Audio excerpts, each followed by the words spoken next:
as discussões sobre a regulamentação das redes sociais. Esse é o assunto do CBN Direito desta terça-feira. E para falar sobre isso, está aqui com a gente no estúdio da Rádio CBN Campo Grande o advogado e especialista em direito digital, Rafael Chaia. Doutor, muito bom dia. Obrigado por vir à Rádio CBN Campo Grande esclarecer esse assunto com a gente. Bom dia a todos. Doutor, então nós vemos aí, né? Vamos começar falando sobre esse assunto, atualizando o ouvinte. O assunto, então, da regulamentação das redes sociais já foi parar no STF, já tem, então, em aspecto essas discussões. Como que o senhor está avaliando, primeiramente, essas discussões lá no STF? Vamos lá. Essa discussão já está rolando há algum tempo. Foi inicialmente com a tentativa de regulação pelo projeto de lei 2630. O Congresso rejeitou. O STF trouxe para si, né, vamos dizer assim, a responsabilidade pelo assunto. E agora estão discutindo por meio de 3 ações, se não me falha a memória, uma forma de buscar regulamentar as redes sociais. São 2 ações envolvendo questões relacionadas ao Orkut ainda, para você ter uma noção, Nossa. e uma relacionada à inconstitucionalidade ou não do artigo 19 do Marco Civil, que é a Lei 12.965 de 2014. Só que o que chama atenção, e a gente costuma fazer esse alerta, é que eles estão discutindo uma regulamentação da internet. Eles usam muito o argumento de que a internet não é uma terra sem lei e precisa de uma regulamentação. Só que essa regulamentação já existe, se chama Marco Civil da Internet. E junto com o Marco Civil, quando a gente chama uma lei de marco, a gente está falando que esse marco legal ele representa a construção de uma base sobre a qual você vai trabalhar. Junto com o Marco Civil, você já tem outras leis em vigor também hoje no Brasil. Código Civil, Código Penal, CLT, que todos podem ser aplicados. Então, mais do que discutir uma regulamentação, o que eles poderiam estar discutindo de repente seria um aperfeiçoamento. Seria trazer melhores instrumentos, ou instrumentos mais atuais. Só que não é isso que a gente tem visto. A gente vê esse argumento muito da regulamentação, mas como pano de fundo o que a gente percebe é que, na verdade, eles querem é uma responsabilização. E aí a gente tem alguns problemas. É essa a minha pergunta, doutor. A gente já volta nesse assunto sobre como está a atuação no STF, mas antes, só para explicar para quem está nos ouvindo, o que quer dizer regulamentação das redes sociais? O que eles querem dizer com isso? Eles querem criar regras, eles querem criar regulamentos. Eles partem do princípio que a internet hoje não tem regras. E isso não é verdade. Se você buscar, por exemplo, ações dentro do judiciário antes do próprio Marco Civil, antes de 2014, nós já temos ações do judiciário, da Polícia Civil, da Polícia Federal, que datam aqui no Brasil de 1998. Nós já temos operações da Polícia Federal que ocorreram na virada do século. Então, é impossível você ter ações do Poder Judiciário se não houvesse um regulamento mínimo já presente no nosso ordenamento jurídico. Ou seja, a gente entra meio que num paradoxo. Eles falam assim, tem que regular as redes, porque as redes não têm regulamentação. Mas se não tem regulamentação, com base em que, então, a gente tem visto mais de 20 anos de decisões do Poder Judiciário? Nós temos regulamentação, nós temos o Marco Civil, nós temos a Lei Geral de Proteção de Dados, nós temos o Marco Legal de Startups, nós temos Código Civil, nós temos Código Penal, nós temos o Código de Defesa do Consumidor, nós temos o Decreto 7962 que regula o comércio eletrônico no Brasil, que é de 2013. Ou seja, nós já temos um conjunto de normas que regula a internet. Só que o que a gente vê é que o foco hoje, como eu já falei, não é querer criar um regulamento para a internet. O regulamento já existe. O que nós precisamos, às vezes, é um aperfeiçoamento do próprio Poder Judiciário para melhor aplicar esses instrumentos, um aperfeiçoamento de alguns desses instrumentos que nós temos, que já possuem algum tempo, mas também pensar que o objetivo hoje, como eu falei, não é regular. Eles querem criar realmente uma forma de responsabilizar. E eles querem jogar essa responsabilidade para quem? Para os provedores de aplicação. Eles querem que as páginas, as redes sociais, sejam responsáveis pelo conteúdo que é publicado.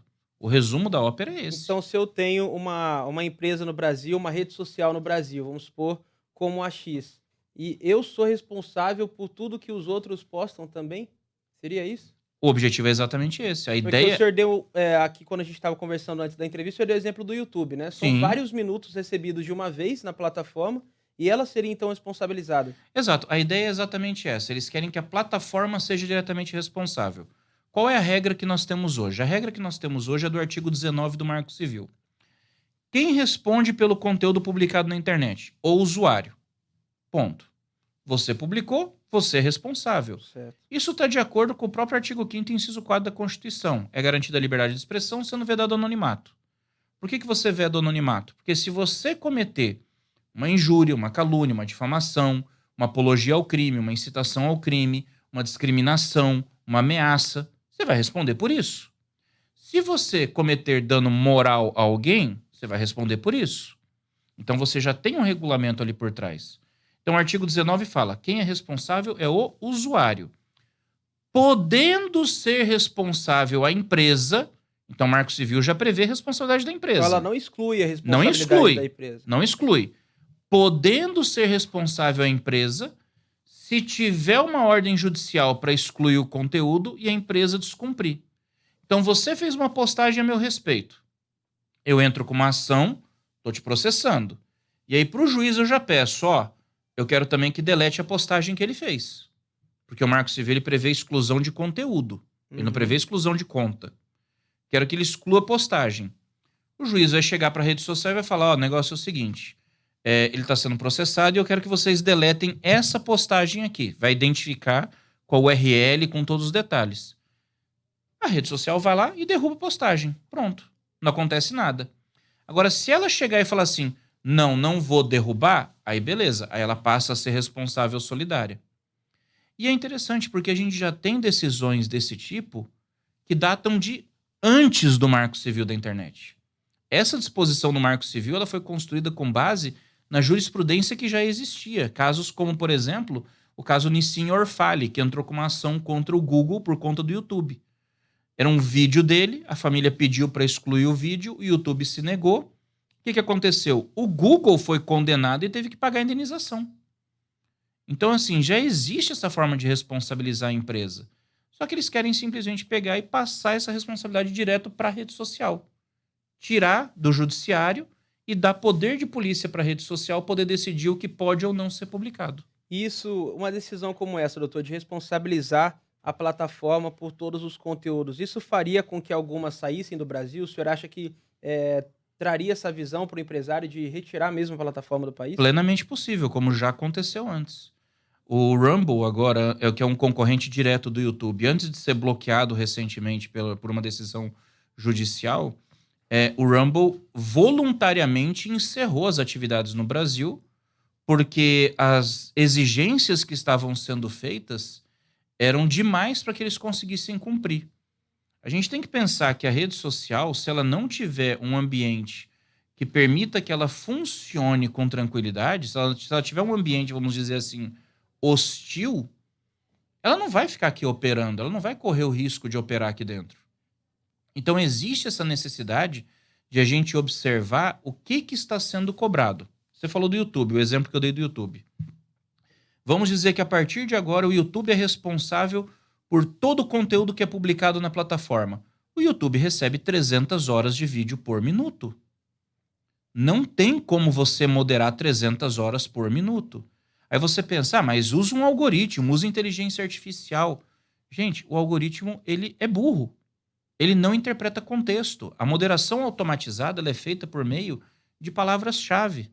O que vai acontecer é que, sem interpretar contexto, você vai ter uma quantidade absurda de conteúdo sendo banido de forma indevida. Isso já aconteceu com várias pessoas que eu conheço. Aí você tem que se dar o trabalho de entrar com recurso, questionar, para que haja uma revisão manual para sua conta poder ser desbloqueada. Ou seja, eu vou elevar a barra da moderação aqui no alto, eu vou começar a banir um monte de gente indevidamente, porque eu, empresa, não vou querer que sobre para mim. Então eu prefiro banir um monte de usuário de forma indevida e depois lidar com eles no judiciário, já que menos de 10% vai acabar reclamando, do que tentar seguir a regra e arrumar um problema depois com o judiciário. Doutor, a gente falando sobre esse assunto, o senhor agora mostrou o conhecimento técnico necessário para entender o algoritmo da rede social. Quando a gente fala rede social, a gente quer falar internet, algoritmo, e aí é todo um assunto muito complexo. Essa discussão que ocorre hoje no STF, ela está sendo feita por pessoas que também têm esse conhecimento técnico? As pessoas que discutem esse assunto hoje, elas têm o conhecimento necessário para determinar como vai ser feita essa regulamentação? Sendo bem sincero, infelizmente não. Eu assisti já alguns vídeos do julgamento que está acontecendo e eu já vi ali, por exemplo, gente confundindo URL com conteúdo. Eu vi gente ali confundindo o algoritmo com um modelo de inteligência artificial, sendo que uma inteligência artificial é um modelo de aprendizado de máquina. Um algoritmo ele está em um outro nível, pode ser simplesmente uma questão de big data. Essa é uma questão que é muito delicada, dada a complexidade do tema. E a gente nem pode cobrar que as pessoas tenham esse conhecimento. Não dá para você cobrar que o julgador tenha esse conhecimento. O cara dedica muitas vezes a vida inteira para estudar direito. Aí, de repente, ele se vê obrigado a entrar num mundo no qual ele tem que discutir o que, que é um modelo de aprendizado profundo, o que, que é deep think, o que, que é deep learning, o que, que é um modelo de aprendizado de máquina, o que, que é um algoritmo de big data, o que, que é um deep fake, como é que funciona a dinâmica de uma rede social.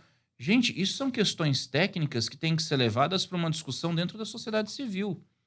Por que, que o marco civil da internet deu tão certo? Porque foram 3 anos de consulta pública. O pessoal abriu um site e qualquer pessoa podia contribuir durante 3 anos. Então você teve ali muita gente da área de tecnologia e informação participando, muita gente do direito informático participando. Você teve o pessoal com o conhecimento técnico para construir uma norma. Agora, quando você traz essa questão para pessoas que não têm esse conhecimento, complica demais. A gente tem hoje, infelizmente, profissionais que não se atualizam, que não sabem a diferença de uma assinatura digital para um certificado digital. E isso é uma questão básica, fundamental. Imagina se vai conseguir entender a diferença de um algoritmo de deep thinking para um deep learning. Ou a diferença de uma inteligência artificial restrita para uma multimodal. Então são coisas que a gente precisa ter cuidado na hora de tomar decisões, porque a gente pode acabar criando uma regulação que engessa a tecnologia e impede o seu desenvolvimento.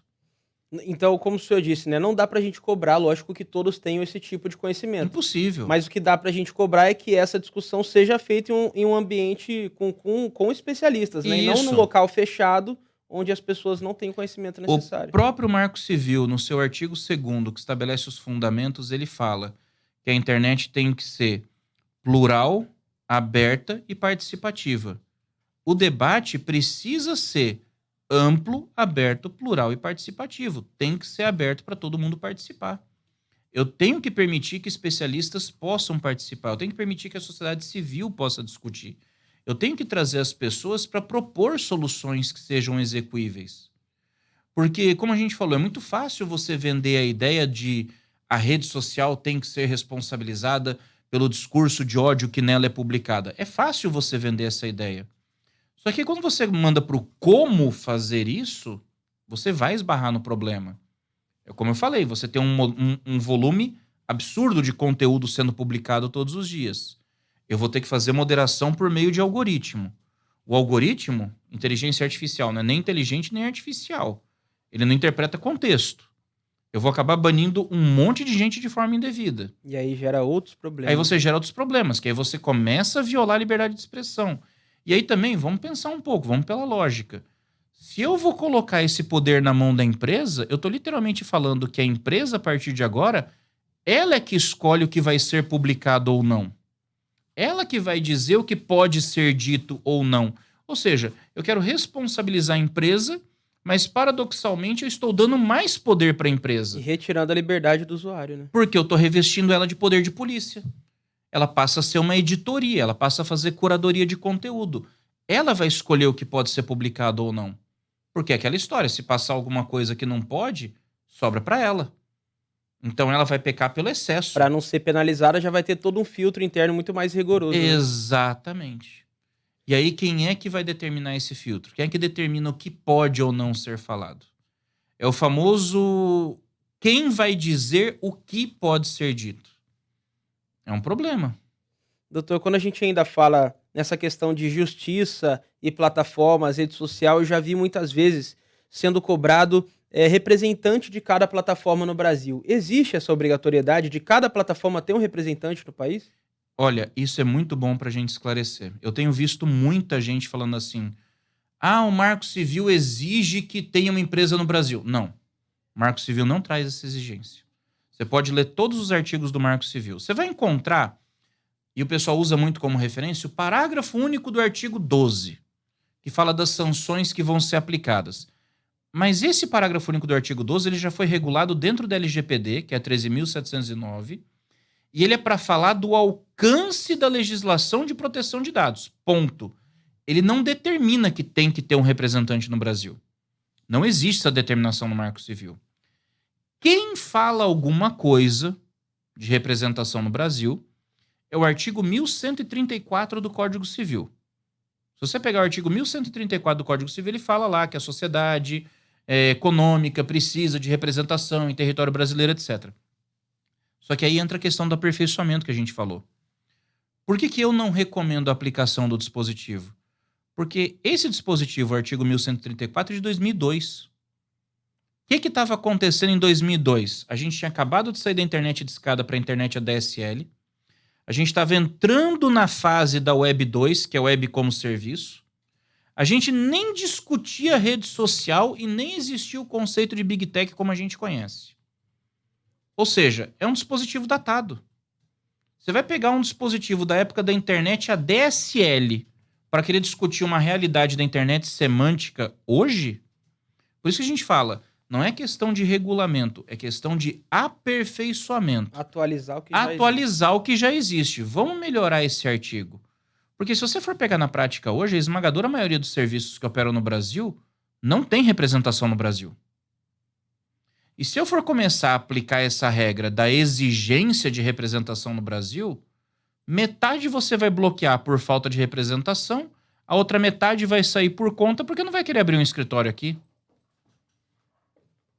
Então a gente tem que pensar nisso. Até que ponto é exequível a gente exigir de algumas empresas? Seria legal que todas tivessem? Seria, para poder fazer adaptação do termo de uso, com a legislação brasileira, etc. Mas como eu falei, é o tipo de coisa que não dá para você cobrar de todo mundo. Se for cobrar de um, vai ter que cobrar de geral. E aí, meu amigo, você se prepara para sair bloqueando tudo. Inclusive algumas plataformas de cassino que têm sido muito frequentadas por usuários no Brasil. Tem muita plataforma como Tigrinho, essas coisas, que não tem representação no Brasil. Deveria ser bloqueada, então. E aí?